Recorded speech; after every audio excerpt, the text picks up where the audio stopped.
Puji Tuhan saudara, pembacaan hari ini di suratan Roma pasal 8 ayat 5 dan 6 yang berbunyi, sebab mereka yang hidup menurut daging memikirkan hal-hal yang dari daging. Mereka hidup menurut roh memikirkan hal-hal yang dari roh. Karena keinginan daging adalah maut, tetapi keinginan roh adalah hidup dan damai sejahtera.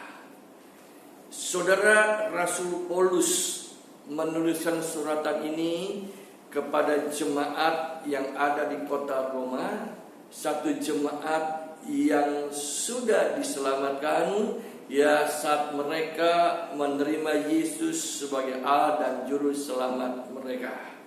Di sini Rasul Paulus coba menjelaskan mengenai kehidupan mengikuti daging dan kehidupan mengikuti roh atau pimpinan roh Allah.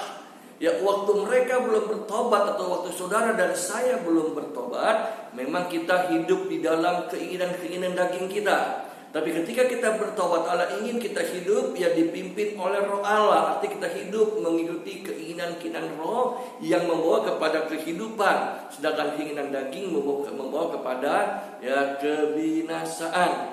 Namun saudara, ya pada kenyataannya manusia pada umumnya lebih ya mengutamakan ya perbuatan-perbuatan daging, yaitu perbuatan-perbuatan atau ya jasmani, lebih mengutamakan yang jasmani. Contohnya ya seseorang ya kalau berpergian dia sudah rapi ya dengan rambut yang rapi, ya dengan pakaian-pakaian yang rapi, ya yang enak dilihat, yang dapat boleh dikatakan yang membanggakan lah. Itu yang seringkali diutamakan oleh manusia, memang pada umum demikian. Kenapa? Karena memang yang jasmani itu sesuatu yang dapat dilihat. Ya, yang nampak jelas untuk dilihat, dinikmati oleh orang banyak. Sedangkan ya sesuatu yang rohani itu tidak terlihat. Ya, itu ada di dalam kehidupan manusia. Namun demikian, ya Allah juga memperhatikan hal-hal jasmani. Dia juga memenuhi segala kebutuhan jasmani kita. Itu sebabnya selalu memberkati kita, mencukupi apa yang kebutuhan kita, menyertai di mana kita berada, memberikan pertolongan, memberikan pembelaan, mendengar doa-doa kita. Karena dia juga melihat hal-hal yang jasmani dalam hidup kita. Lah walaupun demikian ya Allah lebih suka kalau kita ya mengutamakan yang rohani jika dibandingkan dengan yang jasmani. Kenapa? Ya karena ya dikatakan jasmani, dan saya katakan bahwa jasmani itu ya sesuatu yang akan membawa kepada kebinasaan, sedangkan yang rohani membawa kita kepada kehidupan kekal. Ya, Yesus pernah berkata, cari dahulu kerajaan Allah dan kebenarannya, maka semuanya akan ditambahkan kepadamu. Saudara, Yesus utamakan cari dahulu kerajaan Allah dan kebenaran itu hal-hal yang rohani, hal-hal yang dapat membawa kita kepada sesuatu yang kekal. Sedangkan yang lain akan dipertambahkan kepadamu. Apa yang ditambahkan itu perkara-perkara jasmani, kebutuhan-kebutuhan jasmani. Di dalam suratan Korintus ya, di dalam suratan Korintus Rasul Paulus menuliskan ya kepada jemaat di kota Korintus, 2 Korintus 4 ayat 18 begini bunyinya. Sebab kami tidak memperhatikan yang kelihatan, melainkan yang tak kelihatan. Karena yang kelihatan adalah sementara, sedangkan yang tak kelihatan adalah kekal. Saudara, Rasul Paulus menjelaskan kepada jemaat yang ada di kota Korintus, diri mereka, diri sebagai hamba Tuhan, diri sebagai pelayan Tuhan, sebagai rasul yang Allah pakai untuk memberitakan ya kabar kesukaan. Dia memberi contoh yang baik. Dia katakan kami tidak memperhatikan yang kelihatan, sebab yang kelihatan itu dikatakan hanya sementara. Sedangkan yang tidak kelihatan itu ya untuk kehidupan kekal, untuk selama-lamanya. Dengan lain kata, Paulus tidak disibukkan dengan hal-hal jasmani, tetapi dia selalu mengutamakan hal-hal yang rohani ya di dalam kehidupannya. Dan saudara, Allah selalu memperhatikan yang rohani, sedangkan manusia selalu memperhatikan yang jasmani. Suatu waktu ketika Samuel diminta oleh Allah ke Betlehem untuk melantik raja yang menggantikan Saul. Waktu Samuel sampai di rumah Isai, mereka semua berkumpul. Ya, ketika anak-anak Israel satu demi satu lewat, waktu Eliab lewat, Samuel lihat tinggi, gagah, hebat, kuat. Samuel pikir, inilah orang yang akan menggantikan Raja Saul. Lalu katakan kepada Samuel, salah Samuel, bukan dia. Manusia hanya lihat yang kelihatan luarnya saja, tapi Allah melihat yang di dalam hati. Itulah ya bagaimana cara Allah memandang ya kehidupan kita.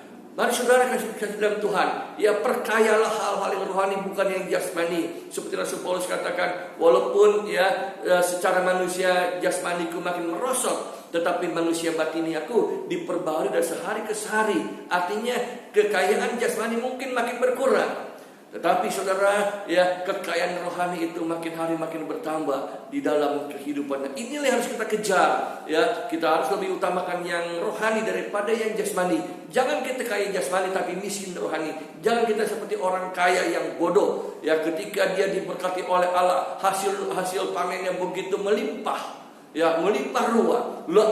Lumbungnya tidak cukup untuk menampung hasil panennya. Lalu dia mendirikan lumbung yang lebih besar lagi untuk menampung segala hasil panennya. Dan setelah panen selesai, dikatakan hasilnya penuh lumbungnya, bertumpuk-tumpuk. Lalu dia tertawa, hai jiwaku, ada padamu banyak harta, banyak kekayaan, bersenang-senang, bersukacitalah, nikmatilah hidup. Tetapi Yesus berkata, kalau pada malam hari ini nyawa diaduk untuk apa itu semua? Lalu Yesus katakan kepada orang banyak pada waktu itu, ya itu yang terjadi kalau orang hanya kaya jasmani tapi miskin di hadapan Tuhan. Saudara, mari ya sebagai milik kepunyaan Allah, terutama hidup di hari-hari yang terakhir ini, bukannya kita tidak boleh kaya. Allah justru ya mau memberikan kekayaan dalam kehidupan kita secara jasmani juga. Tetapi saudara, mari utamakanlah yang rohani. Kayalah dengan perkara-perkara rohani, perkara-perkara yang dapat menyenangkan hati Allah, perkara-perkara yang dikatakan tidak dapat diambil ya dari dalam kehidupan kita. Kenapa? Ya karena itu perkara yang kekal. Sama ketika Yesus sampai ke Betani, lalu dia berjumpa, masuk ke rumah Maria dan Marta. Dua wanita ini menyambut kedatangan Yesus, tapi dua wanita mempunyai penyambut yang berbeda. Marta melayani di dapur, menyediakan makanan dan minuman untuk kebutuhan jasmani. Sedangkan Maria duduk di bawah kaki Yesus, mendengarkan apa yang Yesus sampaikan pada waktu itu. Saudara, kita harus mengerti, kedatangan Yesus ke Betani pada waktu itu khususnya bukan untuk makan minum, tapi dia untuk memberitakan kebenaran firman Allah bagi setiap jiwa yang mau mendengarkan. Dan Maria mengambil tempat yang tepat. Ya, dia duduk, dia mendengarkan apa yang disampaikan. Lalu Marta datang dan berkata, Guru, apakah engkau biarkan saudaraku, aku bukan seorang diri, saudaraku diam-diam saja. Suruhlah dia membantu aku di dapur.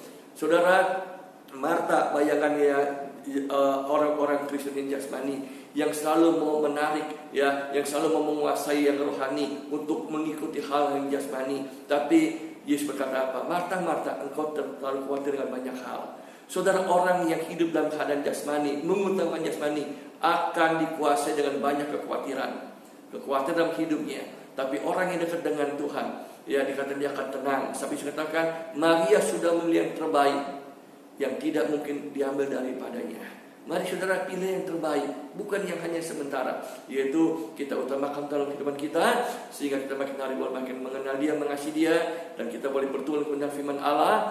Dan lewat kehidupan kita juga kita menjadi contoh teladan yang baik, sehingga lewat kehidupan kita, tutur kata kita, perbuatan kita, sesuatu yang dapat menyenangkan hati Tuhan. Puji Tuhan saudara, saya tidak panjang lagi renungan pada saat ini, biar Roh Kudus lebih jauh menerangkan dalam pribadi kita masing-masing. Tetap sehat, tetap semangat, dan tetap kuat dalam kuat kuasanya. Tuhan memberkati.